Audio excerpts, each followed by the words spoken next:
O qorin o'lyaptimi?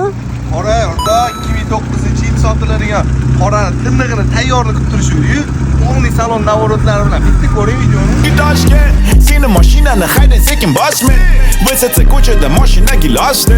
Uchta oyaloy beda izdirosdi. Dokument bo'lmasa sekin bratim qochdi. Seni mashinani hayda sekin bosma. Vысоко Mashinani sizlarga общий ko'rsatadigan bo'lsam, 2009-yil ishlab chiqarilgan, tegi qora bo'lgan, yana qoragi bog'i sepilgan relis diskalari bor. Saloniga egasidan tashqari boshqa hech kim o'tirmagan. Daji salafallari bilan turibdi. Li salon qilingan patologlargacha apparatura, hamma narsalar bor. Mana buni qaranglar. MES rullada CC3 monitor, elektronniy tablo, evakorpolik remenlarigacha qarab, mashina haydashingizga tayyor.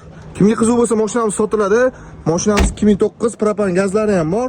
Mashinamizni bemalol xarid qilishingiz mumkin. Kimga qiziq bo'lsa, mashinamiz narxi $5000 ga beraveramiz. Lada Vasitonga patisiy ostida kuzatinglar. Bundan zo'r mashinalarimiz hali oldinda.